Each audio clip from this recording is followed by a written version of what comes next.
Shalom saudaraku, apa kabar? Selamat hari Minggu.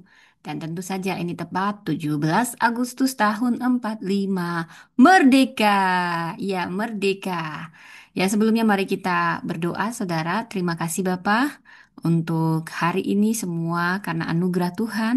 Bahkan di harimu ini Tuhan bertepatan dengan 17 Agustus hari kemerdekaan bangsa kami. Semua karena anugerah-Mu kami berdiri saat ini, semua karena anugerah yang besar dalam kehidupan kami.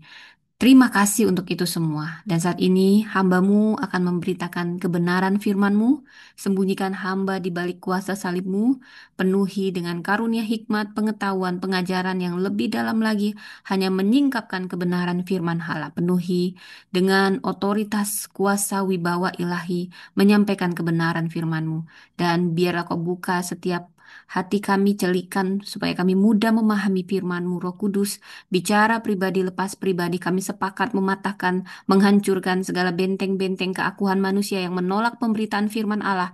Dan juga tutup bungkus kami semua dengan kuasa darah Kristus. Kami buka hati kami. Biarlah hati kami ini seperti tanah yang subur, menangkap setiap benih firman-Mu, bertumbuh, bersaksi Tuhan bukan hanya jadi pendengar, tapi kami jadi pelaku firman-Mu. Berfirmanlah, di dalam nama Tuhan Yesus kami berdoa. Amin. Baik saudara di hari yang luar biasa. Merdeka, selamat hari kemerdekaan. Bagaimana kalau saya ajak semuanya dengan semangat bangkit berdiri kita hargai. Ini kemerdekaan katakan 3 kali merdeka, merdeka, merdeka. Satu, dua, tiga. Merdeka, merdeka, merdeka. Baik saudara. Dan firman Tuhan hari ini saya beri judul Merdeka untuk melayani. Merdeka untuk melayani. Ya, seperti yang sudah terlihat saudara, kita eh, hari ini memperingati Hari Kemerdekaan, ya. Jadi merdeka untuk melayani. Baik, saudara, saya akan awali dengan pertanyaan. Apa makna kemerdekaan itu sesungguhnya? Nah, apa Anda sudah merasa Anda merdeka atau sebenarnya itu hanya perasaan Anda? Bagi Anda, apa itu sebenarnya kemerdekaan, saudara? Jadi, saya awali dengan pertanyaan ini. Apa sebenarnya makna kemerdekaan bagi Anda? Jangan-jangan Anda merasa Anda sudah merdeka, tapi Anda sebenarnya belum merdeka. Ini yang akan kita bahas. Jadi, kemerdekaan Kristen itu sama dengan kemerdekaan yang kita peroleh, sama-sama dibebaskan. Dimulai dari dibebaskan ya saudara ya. Tapi saudara, yang jadi pertanyaan, apakah artinya bebas melakukan apa saja? Nah, di sini akan kita pelajari lebih dalam. Kita akan membuka lebih dulu. Nah, kita akan membuka lebih dulu. Jadi kalau arti harfiahnya kemerdekaan itu merdeka artinya bebas, bebas ya. Baik secara rohani ataupun jasmani, merdeka itu bebas, bebas dari sesuatu yang em, menghalangi. Merdeka KBBI itu bebas dari perhambaan, penjajahan, dan penguasaan pihak lain. Jadi dia tidak terikat. Nah, jadi kemerdekaan itu keadaan bebas, lepas, tidak terikat. Nah, sekarang yang jadi pertanyaan, saudara, secara harfiah itu dia bebas, tidak terikat. Nah, dia tidak dijajah. Contohnya kita Indonesia merdeka tahun 45, tidak lagi dijajah dari Belanda ataupun pada saat itu Jepang ya, saudara ya. Nah, kalau secara rohani apa maknanya? Ya, kalau secara rohani berdasarkan Alkitab, kemerdekaan dari dosa. Ya, dan Yesus yang memerdekakan kita. Kamu pun benar-benar merdeka. Artinya Yesus yang memberi kita kebebasan sejati. Nah, kebebasan dari dosa. Jadi itu bukanlah suatu hasil kita, tapi itu pemberian anugerah. Kemerdekaan kita dalam Roh Kudus, di mana ada Roh Allah, di situ ada kemerdekaan. Jadi, Roh Kudus yang akan memerdekakan kita dari ketakutan, belenggu, kemerdekaan untuk melayani, ya. Jadi, kalau disimpulkan secara harfiah, kemerdekaan berarti keadaan bebas, tidak dijajah, berdiri sendiri. Secara rohani, artinya bebas dari dosa, hidup oleh Roh Kudus, ya, Saudara. Nah, kita akan baca, saudara, kita hargai firman Tuhan. Kita akan baca dari Galatia 5 ayat 13 sampai 26. Saya suka sekali kita menghormati kebenaran firman Allah. Saya undang saudara, Galatia 5 ayat 13 sampai 26. Anda bisa langsung baca, saya ayat yang 13. Hidup menurut daging atau roh. Jadi, saya bacakan, saudara-saudara, memang kamu telah dipanggil untuk merdeka. Tetapi janganlah kamu mempergunakan kemerdekaan itu sebagai kesempatan untuk kehidupan dalam dosa. Melainkan, layanilah seorang akan yang lain oleh kasih. Sebab seluruh hukum Taurat tercakup dalam firman ini, yaitu kasihilah sesamamu manusia seperti dirimu sendiri. Ayat 15. Tetapi jikalau kamu saling menggigit dan saling menelan, awaslah supaya jangan kamu saling membinasakan. Maksudku ialah hiduplah oleh roh, maka kamu tidak akan menuruti keinginan daging. Sebab keinginan daging berlawanan dengan keinginan roh, dan keinginan roh berlawanan dengan keinginan daging, karena keduanya bertentangan sehingga kamu setiap kali tidak melakukan apa yang kamu kehendaki. Akan tetapi, jikalau kamu memberi dirimu dipimpin oleh roh, maka kamu tidak hidup di bawah hukum Taurat. Ayat 19. Perbuatan daging telah nyata, percabulan, kecemaran, hawa nafsu, penyembahan berhala, sihir, perseteruan, perselisihan, amarah, kepentingan diri sendiri, percideraan, roh, pemecah.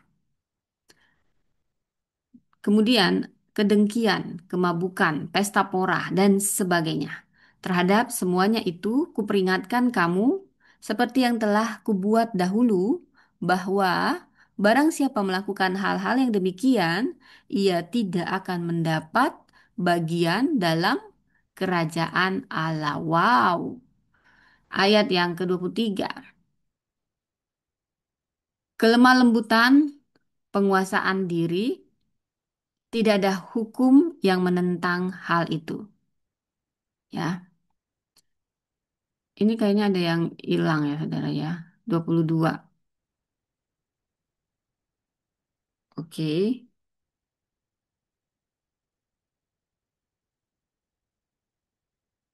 23. Kelemah lembutan penguasaan diri, tidak ada hukum yang menentang hal itu.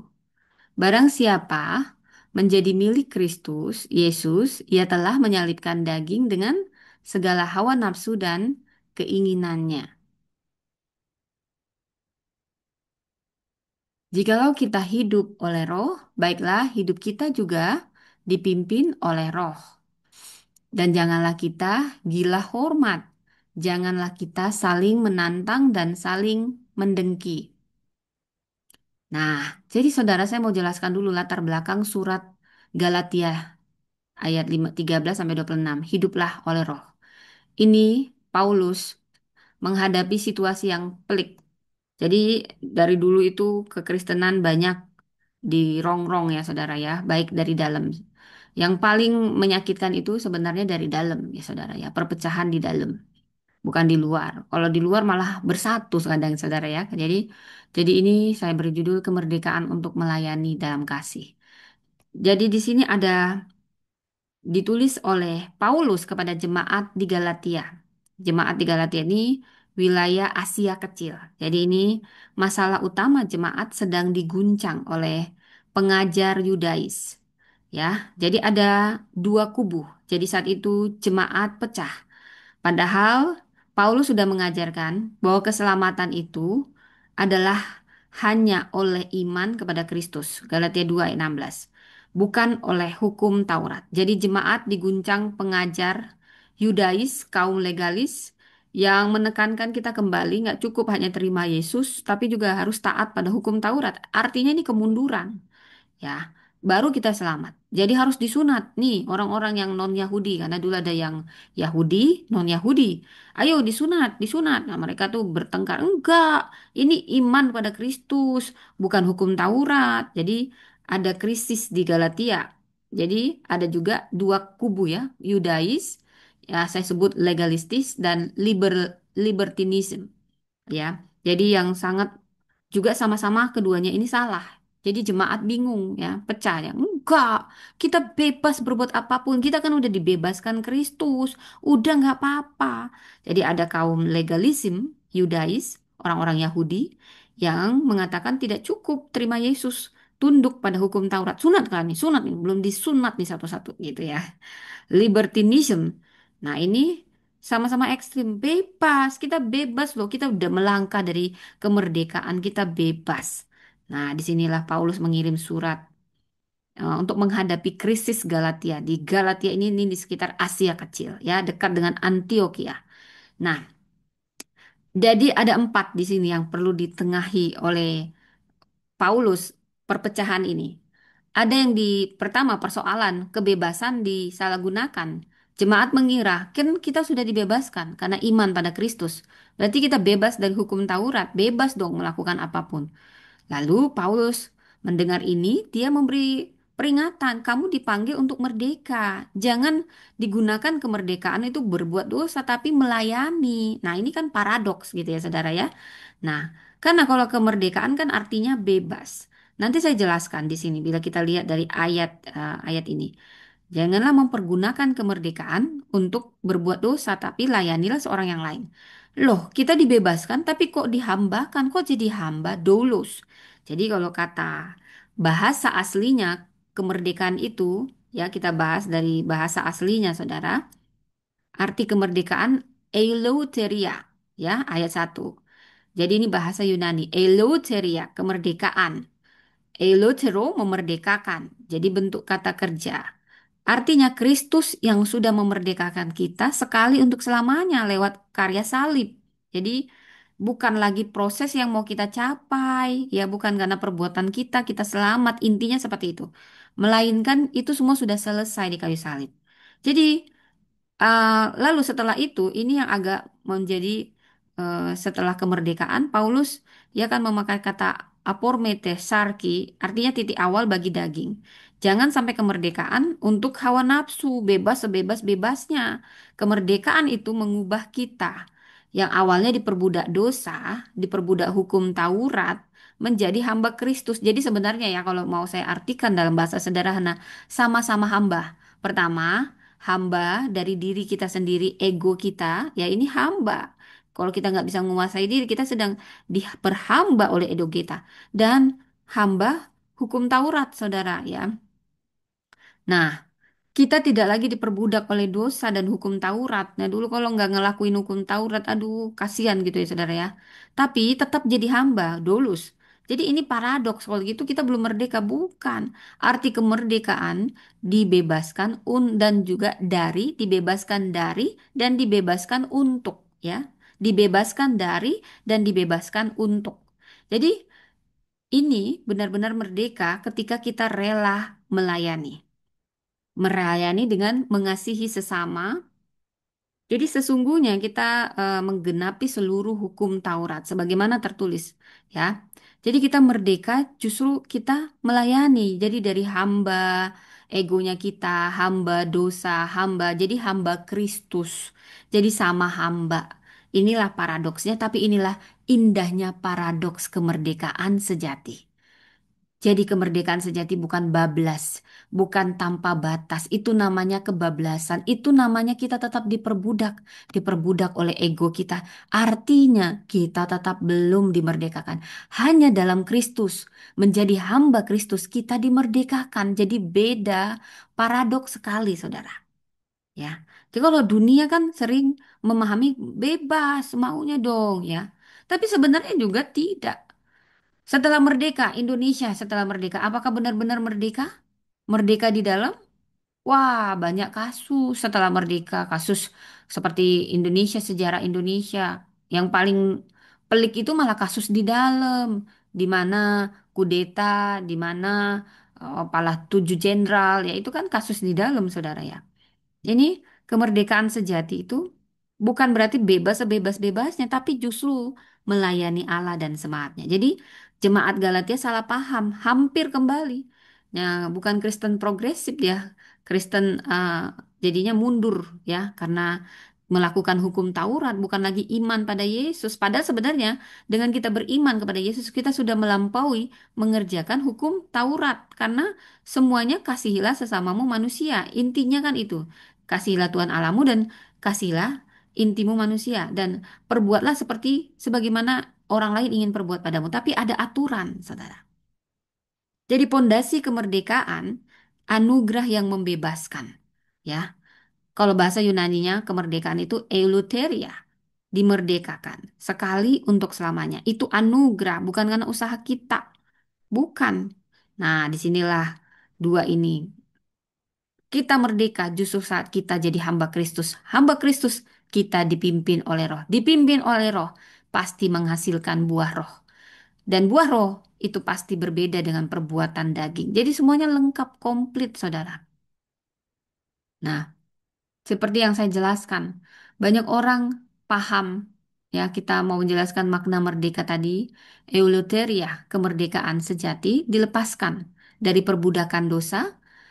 Ini bukan suka-suka, tapi justru kita menjadi hamba Kristus. Nah, jadi Kristus melepaskan kita dari dosa untuk menjadikan kita hambanya. Karena hanya dengan menjadi hamba Kristus dipenuhi Roh Kudus, disitulah kemerdekaan sejati. Ini paradoks dengan dunia. Berarti tetap hamba dong statusnya. Iya memang. Jadi hamba, satu hamba dosa, satunya hamba Kristus. Lu pilih, memang kita harus, bukan berarti kemerdekaan itu kebablasan. Jadi, kemerdekaan dalam Kristus, kita dipanggil merdeka. Itu anugerah kemerdekaannya. Karena Kristus yang sudah eh, mengambilnya untuk kita, bukan lagi kita proses mencapainya. Kemerdekaan bukan berarti kita enak-enak, saudara ya. Nah, bukan berarti, tapi kita bebas dari hukum Taurat dan dosa. Tetapi dibebaskan dari hukum Taurat dan dosa untuk menjadi hidup sesuai rancangan Allah. Jadi bebas dari hukuman dosa, kuasa dosa untuk melayani. Intinya itu, saudara. Ya, intinya itu dipanggil untuk merdeka. Bukan kesempatan berdosa, melainkan layanilah seorang akan yang lain. Merdeka, kebebasan yang diberi Allah, bukan usaha kita. Ini paradoks. Setelah merdeka, kok jadi hamba, melayani. Tapi memang begitulah keindahan paradoks kekristenan. Kita bebas dari dosa, dari hamba dosa jadi hamba Kristus. Tapi itu satu-satunya untuk kita mengalami kebebasan, kemerdekaan sejati, bukan kebablasan. Kebablasan kita tetap diperbudak oleh ego kita. Karena kalau di menjadi hamba Kristus itu satu-satunya jalan kita dipenuhi Roh Kudus. Kalau kita dipenuhi Roh Kudus, kita menghasilkan buah. Dan perbuatan roh pasti tidak akan sama dengan daging yang membinasakan tadi. Nah, di sini ada tiga makna yang harus kita pelajari. Kemerdekaan terkait kemerdekaan. Jadi sebenarnya setelah kita memperoleh kemerdekaan, kita merdeka, kita bebas dari sesuatu perhambaan dari dosa hukum Taurat untuk menjadi hamba Kristus, dipenuhi Kristus. Jadi apa makna kemerdekaan itu, saudara?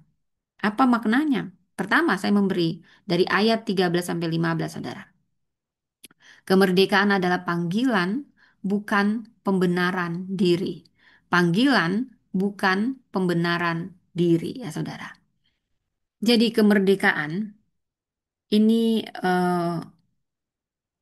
kemerdekaan adalah panggilan, bukan pembenaran diri, ya.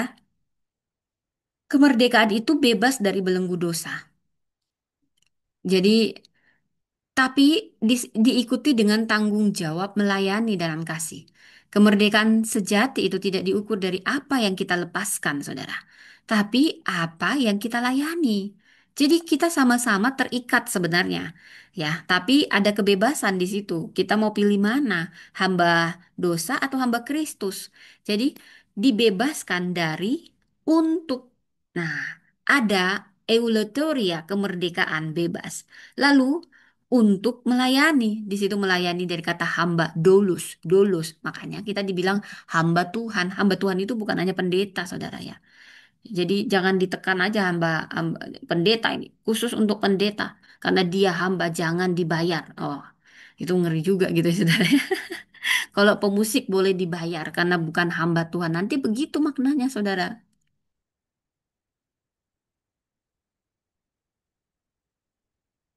Padahal kita semua hamba Tuhan. Bukan hanya saya yang bicara hamba Tuhan, enggak. Nah, itu jabatan ya pendeta beda, pembicara beda, tapi kita semua sama di hadapan Tuhan. Mau Anda kolektan, Anda hamba Tuhan. Ya, Anda melayani. Ya.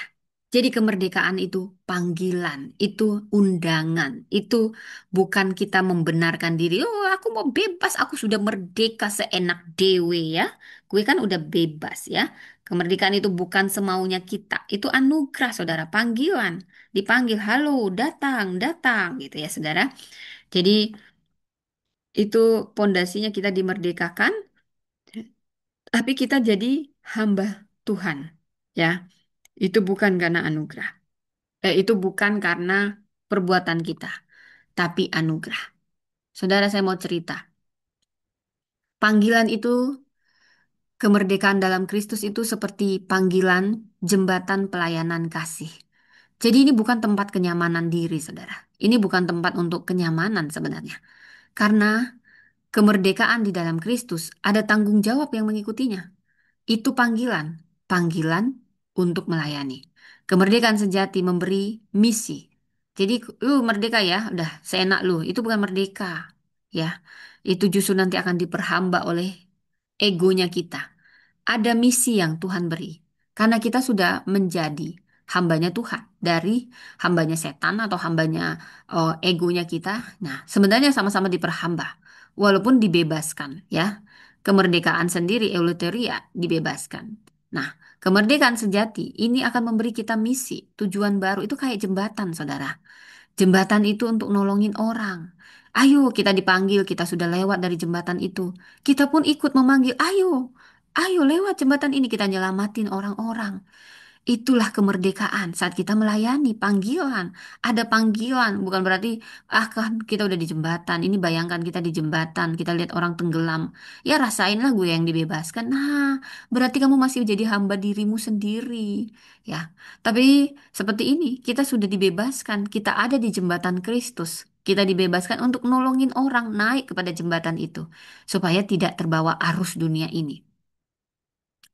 Saudara, saya senang dan mengagumi sosok selain Paulus tentunya. Paulus akan menjadi contoh di sini. Dia dibebaskan. Dulu dia begitu jahat menganiaya jemaat. Dia merasa malah dirinya benar. Kadang kita itu nggak tahu kalau kita itu sedang diperhamba oleh sesuatu. Diperhambakah oleh ambisi kita?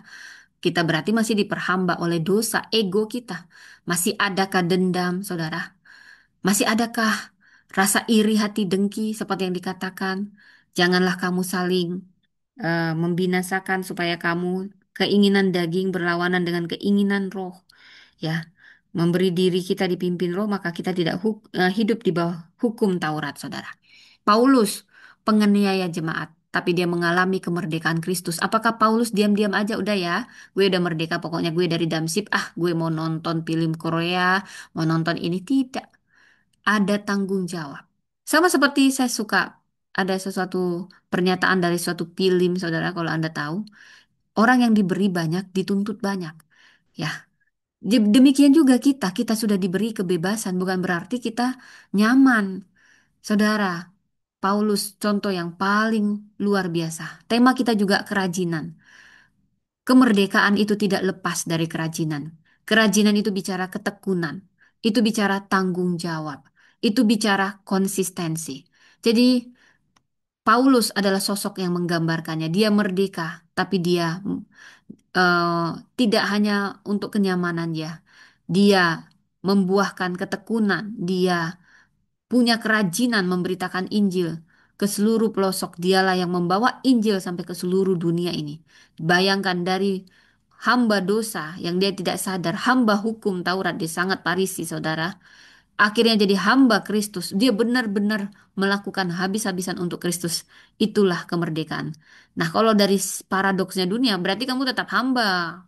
Itu kaum libertisme ya, saudara. Dan ada contoh Nelson Mandela. Saya mau cerita singkat Nelson Mandela ini. Ini penentang apartheid. Apa itu apartheid? Itu adalah sistem bagaimana membedakan orang, membedakan kulit hitam, kulit putih, nggak enak. Kasihan sekali saudara. Pada saat itu kulit kulit hitam itu diperlakukan tidak adil. Dan bahkan yang bersuara seperti Nelson Mandela malah dipenjara. Bayangkan dia dipenjara 27 tahun, saudara. Tapi ketika dia dibebaskan, dia sebenarnya sudah bebas di penjara itu dengan cara dia bertanggung jawab mempersiapkan segala sesuatu. Tuhan sedang mempersiapkan dia justru di penjara. Saudara, dunia ini bisa memenjarakan kita, tapi itu justru bisa menjadi tempat pembentukan, saudara. Ketika kita meresponnya dengan benar, ketika kita meresponnya itu sebagai panggilan kemerdekaan itu, mau kita di mana saja, mau tangan kita dirantai, bukan rantai itu yang sedang menjerat kita, tapi bagaimana di situ terbukti kemerdekaan itu, kita pasti hidup oleh roh, pasti kita menguasai diri. Jiwa, bukan jiwa, tubuhnya si Mandela bisa 27 tahun ditahan di penjara. Tapi sebenarnya dia mengalami kemerdekaan. Dan itu dia melakukan persiapan, saudara. Dan setelah dia keluar, bukannya dia balas dendam sama yang memperlakukan dia tidak adil, memenjarakan dia. Justru dia sudah merdeka di dalam penjara itu. Mau Anda dibumbung dalam penjara, penjara itu bukanlah sebenarnya lambang Anda terpenjara tidak bebas. Itu mungkin hanya secara harfiah ataupun secara fisik. Tapi sebenarnya ketika kita menerima Kristus dan menjadi hamba Dia, sungguh-sungguh kita sudah bebas dari perhambaan dosa, perhambaan hukum Taurat. Kita bebas dari rasa dengki, iri, ya, kecemaran, percabulan, hawa nafsu, semuanya. Mandela bisa di penjara 27 tahun, tapi dia keluar menjadi presiden pertama kulit hitam. Kenapa? Karena itu dia dibentuk di penjara itu, bukan dipenjarakan. Karena dia sudah bebas sebenarnya. Dia bebas, dia hanya dimasukkan. Yang menjadi pendapat dia, tidak ada lagi rasis-rasis. Nah, dia malah menyatukan. Inilah teladan, dia sudah dipenuhi oleh buah roh ketika Roh Kudus tinggal di hatinya, saudara. Jadi dia memenuhi panggilan. Itu baginya panggilan kemerdekaan itu. Dia sebenarnya sudah merdeka walaupun dia ada dalam penjara. Karena baginya itu panggilan hidup taat. Karena setelah dia keluar, dia nggak merancangkan dendam, saudara. Makanya di sini masih ada dendam. Anda merasa Anda merdeka, tapi Anda masih dendam sama ipar saudara, suami saudara, sama gereja lain, sama pendeta lain yang nggak kenal sama saudara, ya. Karena dia cukup terkenal. Ketika Anda jelek-jelekin orang, Anda sedang diperhamba sesuatu. Ya saudara ya. Kemerdekaan yang kedua, apa itu kemerdekaan? Berarti saudara, kemerdekaan itu bukan hanya sekedar Anda bebas sebebas-bebasnya, tapi itu butuh disiplin rohani. Kuncinya di ayat 16 sampai 21. Orang merdeka harus berjalan oleh roh, berjalan dituntun roh. Ini baru dianggap merdeka karena tidak diperbudak keinginan daging. Keinginan roh sama keinginan daging ini bertentangan. Anda bisa aja udah terima Yesus, tapi masih dikuasai kedagingan. Berarti Anda belum benar-benar merdeka, saudara. Anda bisa aja secara fisik seperti Mandela masuk penjara, tapi hatinya penuh pengampunan. Dia dibentuk Tuhan, keluar jadi presiden. Yusuf juga keluar jadi nomor dua, sebenarnya nomor satu. Kenapa? Dia itu hanya fisiknya di penjara, tapi jiwa raganya tidak di penjara. Demikian juga saudara, penjara yang dimaksud di sini adalah penjara dari keinginan kita, mau diperbudak keinginan daging atau roh. Tapi ini tidak semerta-merta kita terima Yesus, langsung semua dibebaskan. Itu pilihan. Ini butuh disiplin. Ini bentuk kerajinan disiplin ini, saudara. Kerajinan rohani. Saudara, ini perlu dikuasai diri kita ini, ya. Pikiran perlu dikuasai. Tiga hal, hanya dengan berdoa, baca firman, mengendalikan diri, berbuat baik. Jadi kemerdekaan tanpa disiplin itu akan menjadi perbudakan. Saya ulang, kemerdekaan tanpa disiplin hanya akan kembali jadi perbudakan, saudara.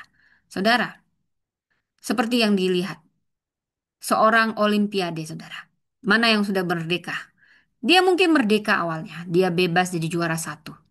Apakah dia karena sudah jadi juara satu, dia tetap aja, ore, aku udah juara satu. Nah, justru orang yang sudah merdeka akan mendisiplin dirinya. Kenapa? Karena dia tahu akan ada celah membuat dia kembali pada perbudakan. Orang atlet, dia tidak akan berhenti berlatih. Dia akan tetap disiplin untuk mempertahankan eh, atlet dia, kemenangan dia, saudara. Kalau dia tidak disiplin, yang ada seperti ini, saudara. Badannya jadi begini. Ini dikuasai oleh keinginan daging. Ya, berarti dia belum merdeka. Merdeka tanpa disiplin, bohong. Itu artinya kita diperbudak oleh sesuatu kalau nggak ada komitmen, kalau nggak ada konsistensi untuk menjaga, mempertahankan. Upaya kita di situ, disiplin. Kalau kemerdekaan itu anugerah. Kalau kita dipenuhi roh itu anugerah ketika kita memilih. Tapi ada respon kita, disiplin. Untuk melayani, disiplin, saudara. Kalau nggak, kita akan kembali diperbudak. Jadi sama seperti kita udah misalnya kita dulu ya hidup dosa ya. Nah, kita merasa damai setelah dibebaskan dari dosa. Tapi kita nggak ngapa-ngapain, saudara. Maka jangan heran nanti ada yang lebih jahat lagi mengajak kita. Kita akan masuk belenggu yang sama. Karena Anda dibebaskan, Anda harus disiplin untuk menjaga kebebasan itu. Supaya Anda tidak diperbudak, paling tidak diperbudak oleh ego Anda. Kita perlu mendisiplin baca firman, berdoa supaya kita nggak kembali pada belenggu manusia lama kita. Hidup oleh roh katanya, oleh Yesus, tapi kata Paulus. Tapi hiduplah oleh roh. Hidup oleh roh itu artinya apa? Bagian kita disiplin. Disiplin apa? Disiplin menjaga segala sesuatu supaya kita tetap merdeka. Ada upaya. Saudara, saya punya anjing dulu ya, saudara, seperti gambar ini. Saudara, Anda sadar atau tidak sadar, setiap hari kita menghadapi namanya peperangan rohani di dalam diri kita. Ada dua anjing ya, bayangkan itu dua anjing di dalam diri kita. Ya, kalau ini dua anjing ini bertempur, saudara, mana yang menang? Anjing putih atau anjing hitam? Anjing putih, anjing hitam.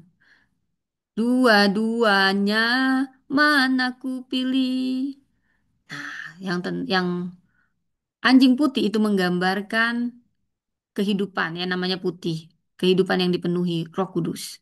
Anjing hitam inilah perbuatan daging, ini perbudakan dosa. Nah, saudara, mana yang akan menang anjing ini, saudara? Itu kita yang nentuin mana yang menang, saudara. Caranya bagaimana? Caranya mana yang kau kasih makan anjing, anjing yang krempeng pasti kalah sama anjing yang berisi, padat. Demikian juga, saudara. Setiap hari peperangan rohani. Anda mau menangkan anjing putih atau anjing hitam, itu tergantung Anda. Disiplin. Disiplinlah baca firman. Anda ngerti atau tidak ngerti, baca. Nanti Roh Kudus yang mengajarin. Saya baca firman itu, saudara, berulang-ulang, saudara, sampai saya videokan di TikTok di ini. Itu nggak butuh sekali. Makanya dibilang baca, renungkan, baca, renungkan. Nggak bisa sekali, saudara. Tapi percayalah, tidak ada firman yang kembali sia-sia. Itu makanan roh kita. Kalau kita mau menangkan roh ini dari daging ini, maka baca firman. Kemudian persekutuan, karena kita nggak bisa hidup sendiri. Kita perlu ditopang. Kita perlu doa, jam doa. Bohong Anda melayani nggak ada doa pribadi. Bohong. Ya, anjing hitamnya nanti yang keluar yang ada perbuatan daging. Setiap hari kita akan bertempur. Peperangan rohani terjadi setiap hari, setiap jam. Yang mana yang akan menang? Itu tergantung pada disiplin Anda. Baca firman, itu berkuasa. Berdoa, itu berkuasa. Dan juga persekutuan. Itu yang akan memenangkan Anda. Siapa sih kita nggak bisa salah, nggak bisa dosa. Tapi kita akan diingatkan. Ya, jatuh tidak akan tergeletak. Saudara, yang ketiga, kemerdekaan artinya apa? Apakah cuman bebas tadi panggilan? Kedua, disiplin. Ketiga, berbuah. Bohong Anda. Ini katanya orang Kristen, tapi nggak ada buahnya. Kita akan terlihat dari buah pelayanan. Itu pasti otomatis, itu bukan upaya. Ketika Roh Kudus tinggal, itu satu paket, saudara ya. Ya, buah roh itu tanda kita merdeka sejati. Nah, ada kasih, ya itu antara yang diberi ya, kasih, sukacita, damai sejahtera. Nah, yang kita beri, kesabaran kita, kebaikan kita, kemurahan kita. Nah, kemudian yang harus kita disiplin, ya diri kita ini yang kita lawan, itu kesetiaan, kelemah lembutan, penguasaan diri. Saudara, kalau dengan kemampuan kita, kita nggak bisa. Kita minta Roh Kudus. Makanya kita minta dituntun Roh Kudus, bukan dituntun diri kita. Minta Roh Kudus, tolong aku. Roh Kudus pasti akan ngingetin kita ketika kita nggak sabar. Mungkin kita bisa nggak sabar. Apa sih kamu ini? Mungkin kita bisa iri dengki. Roh Kudus pasti mengingatkan kita. Tapi masalahnya kita disiplin nggak sebelumnya? Ya, kita baca roh, kita baca firman, kita doa. Ada nggak doa? Kalau kita nggak ada doa, asik nyerocos aja, nyerocos aja. Kita nggak pernah sadar kalau kita ini tidak berbuah. Orang nggak lihat apa-apa, nggak ada perubahan dilihat. Terima Yesus, dulu hamba dosa sama hamba Tuhan, sama aja. Jelek-jelekin orang. Ya, bisa sih. Kalau soal jelekin orang, saya juga pernah jelekin orang, tapi langsung dimarahin sama Roh Kudus. Ya, jadi saya biasanya sih lebih ke anak-anak saya itu kadang nggak sabar, saudara.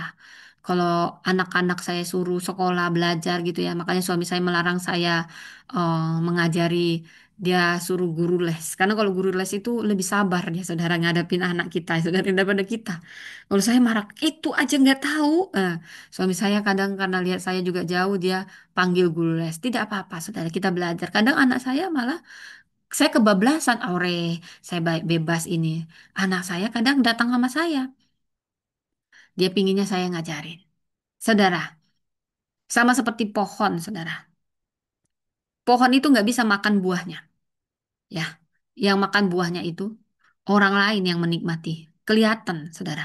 Orang yang berbuah. Kalau mau lihat orang, lihat aja dari buahnya. Ya, kalau isinya baik, pasti buahnya baik, saudara. Dia akan lebih sabar, dia lebih murah hati, nggak pelit lagi. Kalau dia jadi orang Kristen sama nggak jadi orang Kristen, sama aja pelitnya, saudara ya. Wah, saya dulu pelit, saudara. Ya, udah jadi orang Kristen saya dari kecil, tapi belum paham sepenuhnya. Nah, dalam memberi ya, saudara. Di situ ada kemurahan hati, kita ada kepercayaan. Kemerdekaan sejati itu nggak kita yang rasakan, nggak kita yang nikmati, tapi orang. Sama seperti air, saudara mengalir. Ya, semua orang bisa menikmati air ini. Kalau sumbernya baik, ya, itu bukan dinikmati oleh airnya. Kadang ada juga air jernih pahit, ada kepahitan yang kita simpan. Orang itu bisa lihat dari omongan kita, ya. Tapi ketika yang ada perubahan, siapa sih kita yang sempurna? Tapi itu akan terlihat mulai manis. Inilah yang ku renungkan setiap waktu. Nah, jadi itu satu paket ya, saudara ya. Buah roh, bukan buah-buah roh. Jadi itu pasti yang kita terima ketika Roh Kudus turun, itu otomatis ada kasih, sukacita, ya. Mau apapun yang terjadi, tetap bersukacita, damai sejahtera. Ini hadiah dari Tuhan, pemberian, ya. Lalu pemberian kita kepada sesama kita. Ketika Roh Kudus memenuhi kita, kita akan berbuah kesabaran, nggak pelit lagi, murah hati, ya. Nah, untuk diri kita sendiri, sebenarnya bagaimana kita menguasai diri, bagaimana kita menguasai kesetiaan kita. Saya suka Mother Teresa dan juga Paulus tentunya. Ini teladan, saudara. Mother Teresa bukan siapa-siapa, bukan konglomerat. Dia hanya biarawati. Bukan biarawati yang berpengaruh. Mungkin ada juga biarawati anak orang kaya, saudara ya. Jadi biarawati ya. Ada saya dengar begitu. Akhirnya dia melepas semuanya. Nah, itu bisa juga berpengaruh dia karena ada juga posisi-posisi. Tapi ini sangat sederhana. Kemerdekaan sejati ini meninggalkan jejak buah. Mother Teresa selalu dikenal sebagai orang yang berbuah manis. Dia dinikmati oleh orang lain. Dia sebenarnya orang susah juga, saudara. Orang miskin menolong orang miskin. Apakah bisa? Jangan pikir orang kaya aja yang bisa nolong orang miskin. Orang miskin juga bisa kok, saudara. Ini Mother Teresa bukan siapa-siapa. Dia hanya modal doa, setia, melakukan apa yang dia bisa. Jadi jangan bilang, ah ini urusan semua orang kaya. Ya, hanya orang kaya yang bisa jadi hamba Tuhan supaya hambanya supaya dia semua yang ngerjain semua dia gitu ya saudara ya. Ini kok lari ke situ ya gitu saudara ya. Kadang kita itu lupa. Kita itu semua bisa memulai dengan apa yang ada sama kita. Inilah Mother Teresa. Dia memulai hal sederhana tapi dengan hati yang besar ya. Dia hanya punya kasih, dia mengasihi orang miskin. Saudara, ketika Anda melayani, Anda akan semakin diperbesar kapasitasnya. Sama seperti Mother Teresa, dia mulai dari kerinduan, mulai dengan doa, mulai dengan langkah apapun. Jadi jangan pikir di sini semua, ya kalau mau jadi pendeta kayak dulu, nggak ada begitu saudara. Kalau mau ini, enggak. Itu bukan tugas pendeta aja, itu kita semua hamba Tuhan. Mulai dengan apa yang ada padamu. kita bisa melayani. Lakukan hal sederhana dengan cara yang sangat besar. Itu pesannya uh, Mother Teresa. Lakukan dengan cinta yang besar. Siapa sih kita nggak bisa mencintai? Itu hanya bagaimana kita ya. Kita mau mengalahkan diri kita. Kalau kita minta Roh Kudus, kita pasti bisa. Paulus, dia berbuah. Ada buah pelayanannya nampak. Dia menyalurkan hidup melayani. Dia membangun jemaat. Jadi itu ada buah, saudara. Kalau nggak ada buah, bohong itu berarti. Ya toh? Nah, jadi kemerdekaan sejati itu memanggil kita. Memanggil. Itu panggilan. Hidup rajin dalam kasih. Itu butuh disiplin. Karena kalau tidak, kita nggak akan konsisten di dalamnya. Dan menghasilkan buah roh. Bohong kalau nggak ada buah roh. Karena kalau Roh Kudus turun atas kita, kita dipenuhi dia. Otomatis pertama, makanya yang dipenuhi Roh Kudus itu penuh kasih, damai sejahtera. Ya, sukacita. Itu satu paket, saudara. Kita mulai sabar yang dulunya nggak sabar. Pasti ada bedanya lah, walaupun masih nggak sabarannya misalnya 70%, ya pasti ada bedanya, saudara. Nah sekarang, setelah kita membahas ini, bahwasanya kemerdekaan adalah panggilan, bukan enak-enaknya kita. Lalu kemerdekaan juga adalah disiplin. Ini bicara kerajinan juga. Orang rajin itu orang yang disiplin pastinya. Dia disiplin makanya dia tetap rajin gitu ya. Kalau pemalas udah itu udah wajar itu nggak ada disiplin-disiplinnya itu pasti males. Kalau orang disiplin pasti rajin, saudara. Orang rajin itu pasti bagian dari dia disiplin ya. Ya mungkin kadarnya aja yang beda gitu ya saudara ya. Jadi apa kita benar-benar udah merdeka atau hanya merasa kita udah merdeka? Kalau kita nggak menjadikan kemerdekaan itu panggilan untuk melayani Kristus, berarti kita belum merdeka. Kita hanya mencari kenyamanan. Kalau kita belum disiplin, berarti kita sebenarnya belum merdeka. Karena pasti ada perbuatan lain yang kita layani. Buktinya apa? Apakah kita gunakan untuk kebaikan atau hanya kita pedulinya diri kita, keluarga kita aja? Berarti there's something wrong. Tuhan menilai buah hidup kita. Apa? Kalau ditanya, buah apa yang sudah kau hasilkan? Apa yang menjadi jawaban kita? Mungkin kita bisa bertanya pada diri kita sendiri, saudara. Saya simpulkan, saudara. Jadi kemerdekaan sejati, kita dipanggil, itu hadiah. Keselamatan itu hadiah, kemerdekaan dari dosa itu hadiah. Tapi tidak cukup hanya itu. Kemerdekaan sejati memanggil kita hidup rajin. Di situ butuh disiplin dan berbuah. Kita butuh Roh Kudus tinggal karena kita nggak bisa dengan kekuatan kita.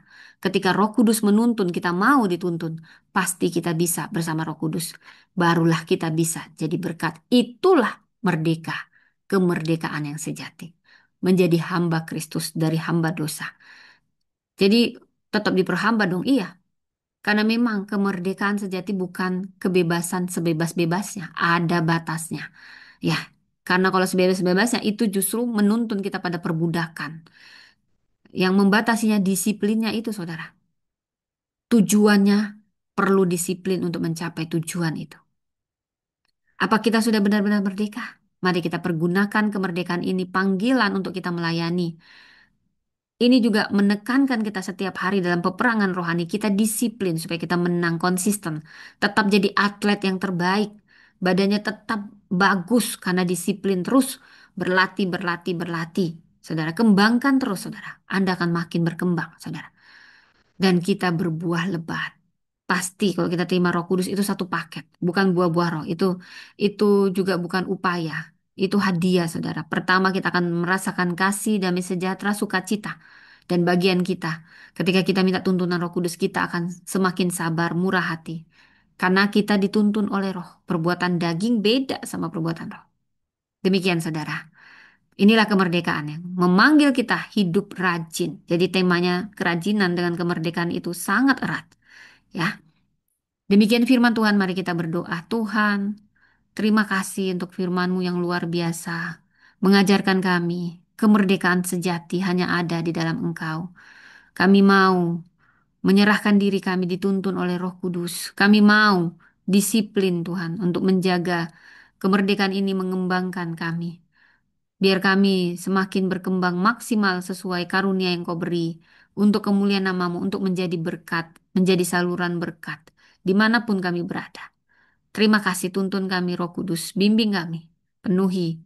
dengan kuasamu. Di dalam nama Tuhan Yesus kami berdoa. Amin. Ya, demikian firman Tuhan saudaraku. Sekali lagi, merdeka, merdeka, merdeka. Amin ya saudara. Ya, jadi saya stop sharing dulu. Ya, luar biasa. Demikian firman Tuhan. Shalom.